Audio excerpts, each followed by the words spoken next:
గడపల్లో నువ్వు పచ్చని తోరణమై వెలుగును పంచే వేకువ నీవే అన్నా ఎంకన్నా ఆకలి కడుపులకు ఆసరవే నువ్వై ఆపద తీర్చే గంటై నిలిచే ధైర్యం నువ్వన్నా నువ్వు నిండు పున్నమి వెలుగా నిరుపేదల పెద్ద కొడుకా నువ్వు సమత మమతల పిలుపా సాగే ఉద్యమకే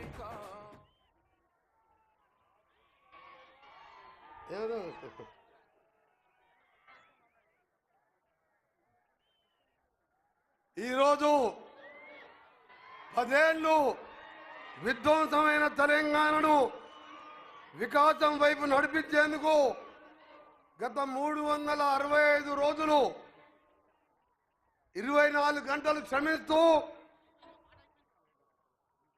ఈరోజు పోయిన సంవత్సరం ఇదే 7వ తారీఖు రోజు గౌరవ ముఖ్యమంత్రి మన ప్రియతమ నాయకులు రేవంత్ రెడ్డి గారు ప్రమాణం స్వీకారం చేసిన రోజు ఇది చరిత్రలో మర్చిపోలేని రోజు. అందుకనే నేను సీఎం గారి దగ్గరికి వెళ్ళి సీఎం గారు ఈరోజు మా నల్గొండకు రావాలంటే అన్నా తప్పకుండా నల్గొండ అన్నా నువ్వన్నా నాకు ఇష్టం, తప్పకుండా మొదటి సంవత్సరం సెలబ్రేషన్స్ నల్గొండలో చేసుకుందామని చెప్పి వచ్చిన మా గౌరవ ముఖ్యమంత్రి గారికి స్వాగతం సుస్వాగతం పలుకుతూ మీ అందరూ నా ప్రాణం కంటే ప్రేమించే వాళ్ళు మీరందరూ కూడా నాకు ప్రాణం కంటే నన్ను 3 దశాబ్దాలుగా నడిపిస్తూ కష్టాల్లో బాధల్లో నేను ఎక్కడ ఉన్నా నా వెంట నడుస్తూ నాకు అండగా ఉన్న మీ అందరికీ ముందుగా చేతులు జోడించి నమస్కరిస్తూ నేను మీలో ఒకరిగా కష్ట సుఖాలలో మీ ఇంట్లో సంతోషం ఉన్నా బాధలున్నా పిలిచినా పిలవకపోయినా మీలో ఒకటిగా ఇక్కడ మీరు నన్ను 5 సార్లు ఎమ్మెల్యేగా గెలిపించుకొని మధ్యలో ఒకసారి ఓడిపోయినా మళ్ళా ఈరోజు 5వసారి కూడా మంచి మెజార్టీతో గెలిపించిన మేము మీ రుణం ఈ జన్మలో కాదు కదా వచ్చే జన్మలో కూడా తీసుకోలేననిపిస్తుంది. కానీ ఆ రోజు వైఎస్ రాజశేఖర రెడ్డి గారు ముఖ్యమంత్రిగా ఉన్నప్పుడు మీ అందరినీ కూడా 2 పంటలకు నీళ్లు ఇవ్వాలని ఎస్ఎల్బిసి సొరంగ మార్గాన్ని కొట్లాడి మొదలుపెట్టి 2000 కోట్లతోని 65% ఆ రోజు పూర్తి చేసుకున్నాం. బ్రాహ్మణ వెలువల ప్రాజెక్టుని ఆ రోజు 75% పూర్తి చేసుకున్నాం.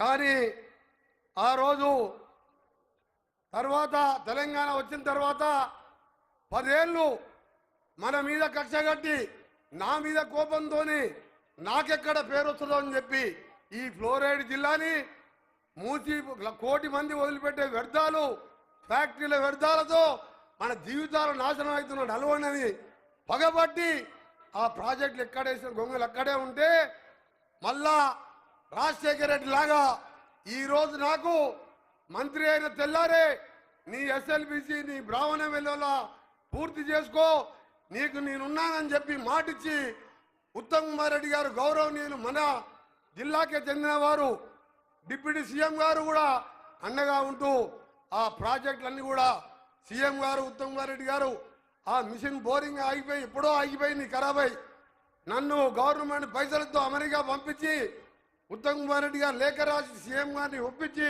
సీఎం గారు కూడా పొయ్యికి ఆ కంపెనీతో మాట్లాడి ఈరోజు 2వ బోరింగ్ మిషన్ కూడా రిపేర్ చేస్తున్నాం.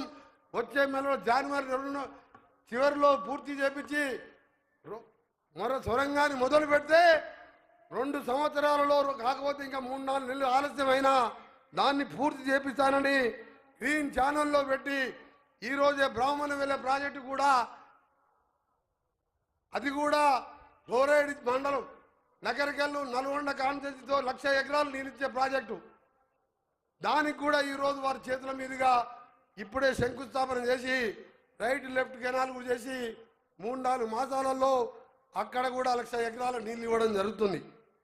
ఈరోజు ఎస్ఎల్బిసి సొరంగం మన ముఖ్యమంత్రి గారు ఎప్పుడు చెప్తుంటారు మనకు దేశంలో ఏ రాష్ట్రంతో పోటీ కాదు ప్రపంచంతో పోటీ అని చెప్పి ఈ సొరంగం పూర్తయితే మన గౌరవ మంత్రి గారే కాదు మన ముఖ్యమంత్రి గారు కూడా ఇవాళ దేశంలోనే కాదు ప్రపంచంలోనే పొడవైన సొరంగం దాన్ని చూడడానికే వేలాది మందిగా వస్తారు.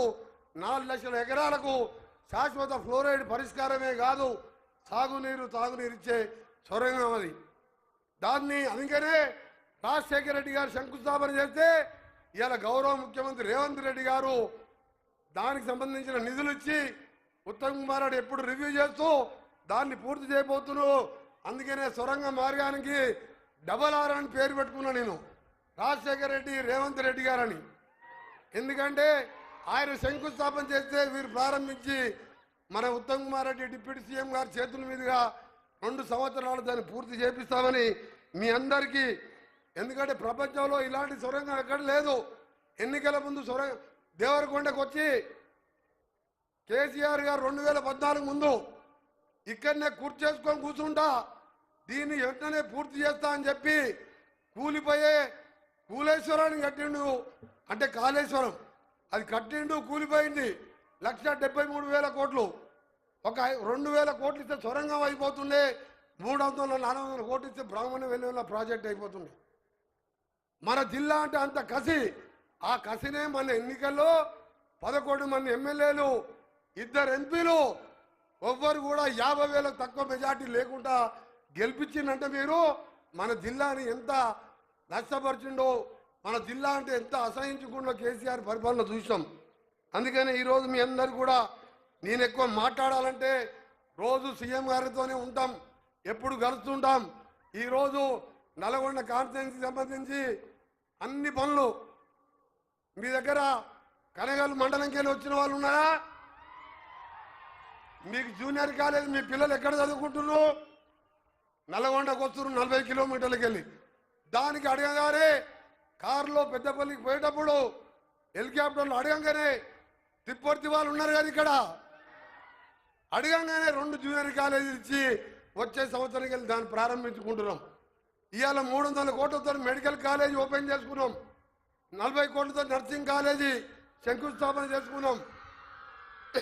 త్వరలో తప్పకుండా ఈరోజు మొదటి సంవత్సరం నుంచి వారు ముఖ్యమంత్రి అయ్యి తప్పకుండా మనకు డెంటల్ కాలేజీ కూడా ఇస్తారని చెప్పి వారు హామీ ఇచ్చే అవసరం లేదు. వెంకరెడ్డి గారు పోయి అడిగిందంటే అన్నా నీకు ఏదంటే కావాలంటాడు. నాకు అదే అంటాడు, నువ్వు తెలంగాణ కోసం అందరూ పదవులు వదిలిపెట్టి మళ్ళా బై ఎలక్షన్లు వస్తే నువ్వు మంత్రి పదవి రాజీనామా చేసి మళ్ళా పదవి తీసుకోలేదు, నీ కాన్స్టిట్యున్సీకి నష్టం జరిగింది, నీకు తప్పకుండా అండగా ఉంటానన్ను. డెంటల్ కాలేజీతో పాటు మనందరూ కూడా ప్రేమించి పూజించే లతీఫ్ షా ఖాద్రీ ఘాట్ రోడ్ కూడా ఇవాళ ఉదయమే జీవో ఇచ్చి మనం ఎప్పుడు కూడా దర్గాకు లక్షలాది మంది పోతుండం.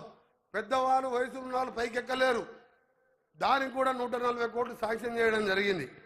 ఇలా చెప్పుకుంటూ పోతే ప్రతి ఒక్కరికి కూడా మీకు మాటిస్తున్నాను నేను, తప్పకుండా మీ అందరినీ మన కాన్స్టిట్యున్సీ కాదు, మన ఉత్తమ్ కుమార్ రెడ్డి గారు ఇరిగేషన్ శాఖ మంత్రిగా భట్టి గారు పాదయాత్రలో మన జిల్లా అంతా చూసిండు. వారి సహకారం, ముఖ్యంగా ముఖ్యమంత్రి సహకారంతో శివన్నగూడెం ప్రాజెక్టు కానీ, బస్వాపూర్ కానీ, గంధమల్ల రిజర్వాయర్ పూర్తి చేసి ఇప్పటికే సాగర్ నీళ్లతోనిది ఈరోజు మనం మిర్యాలగూడ, కోదాడు, హుజూర్ నగర్, సాగర్ కాన్స్టిట్యున్సీ నీళ్ళు వస్తున్నాయి. ఈ 8 కాన్స్టిట్యున్సీలకు సాగునీరు లేదు. మనకు బోర్ వేస్తే 1500 ఫీట్లు నీళ్లు పడవు, పడ్డా పచ్చడి డ్రైనేజ్ నీళ్లు, మూసి నీళ్ళు వస్తాయి.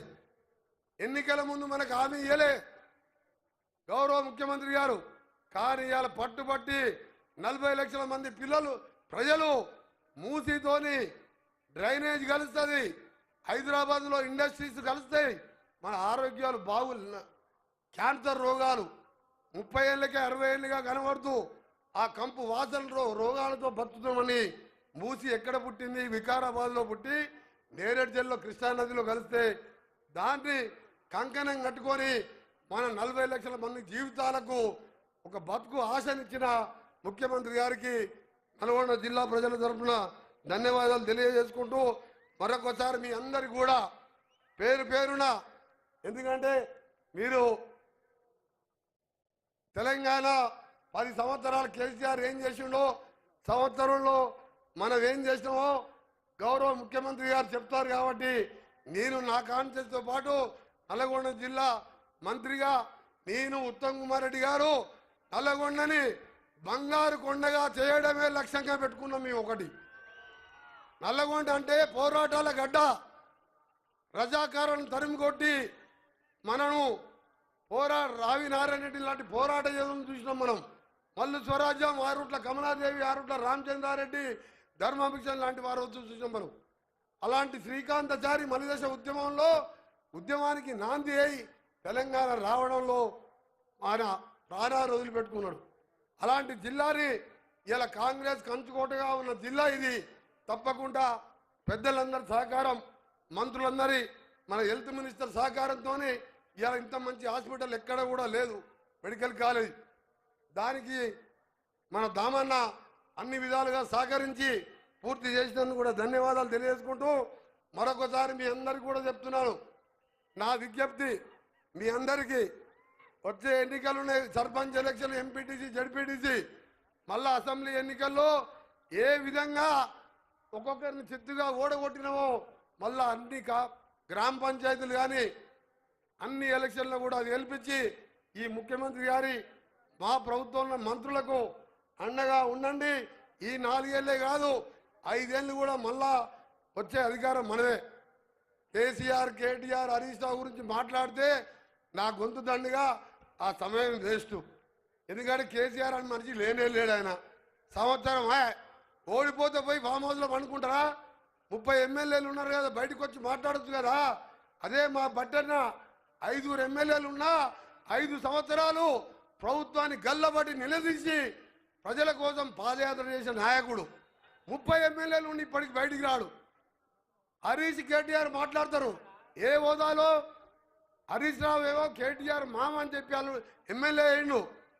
కేటీఆర్ ఏవో వాళ్ళ నాయన నాయకుడు కాబట్టి ఎమ్మెల్యే అయ్యిండు. నేను అలాగే మన నాయకుడు రేవంత్ రెడ్డి గారు రైతు కుటుంబంలో పుట్టి ప్రజల కష్టాలు చెప్పి ఈ స్థాయికి వచ్చినాం. అందుకనే మీ అందరు కూడా ప్రజాపాలన అందిస్తామని తెలియజేసుకుంటూ మరొకసారి మీ అందరు కూడా ఇంకా మన నాయకులు మాట్లాడేది ఉన్నది ఎక్కువ, మీకు ఎక్కువ ఇబ్బంది పడ్డ, ఎందుకంటే చాలాసేపు అయినాయి. అయినా 1 సంవత్సరం దీనికి ముఖ్యమంత్రి గారు చాలా మంది మంత్రులు అడిగిన మన నల్గొండ పోరాటాల జిల్లాకు వచ్చిండు, నా కాన్స్టిట్యూన్సీకి వచ్చింది కాబట్టి ముందుగా గౌరవ ముఖ్యమంత్రి గారిని మాట్లాడవలసిందిగా వారికి విజ్ఞప్తి చేస్తూ స్వాగతం పలుకుతూ, ఆ తర్వాత ఉత్తమ్ కుమార్ రెడ్డి గారు, దామన్న గారు, డిప్యూటీ సీఎం గారు ఫైనల్గా మాట్లాడతారు. అందుకనే మీ అందరికీ కూడా చెప్తున్నా, ఎవరు కూడా మళ్ళీ లాస్ట్కి నేను 5 నిమిషాలు మాట్లాడతా. నేను మాట్లాడినప్పుడు ఇంతకు 3 అంతాలు బయట ఉన్నారు. మన గ్రౌండ్ దొరకక 3 రోజుల కిందే నిర్ణయించుకున్న మీటింగ్. అందుకనే మీ అందరు కూడా విజ్ఞప్తి చేస్తూ ఇంకా అరగంట ముఖ్యమంత్రి గారు మాట్లాడిన తర్వాత మా మంత్రులందరూ మాట్లాడతారు, మనకు వరాలు ఇస్తారు. నేను అందుకనే ఎక్కువ మాట్లాడుకుంటా వారికే సమయం ఇస్తూ మరొకసారి మన ఎంపీగా దక్షిణ భారతదేశంలో పెద్ద ఎత్తున మెజార్టీతో గెలిపించి రికార్డు సృష్టించిన మన రఘువీర్ రెడ్డి గారిని మీ అందరు కూడా చేతులు జోడించి నమస్కరిస్తున్నారు. మన అగ్రికల్చర్ మినిస్టర్ గారు తుమ్మల నాగేశ్వరరావు ఇన్ఛార్జ్ మినిస్టర్గా అడుగడుగునా ఎప్పుడు పిలిచినా నేను మీకు అండగా ఉంటానని ఆ అనుభవాలతో పాటు రైతులకు అండగా ఉంటున్న ఇన్ఛార్జ్ మినిస్టర్ గారు కూడా స్వాగతం పలుకుతూ ఇప్పుడు గౌరవ ముఖ్యమంత్రి గారు మాట్లాడవలసి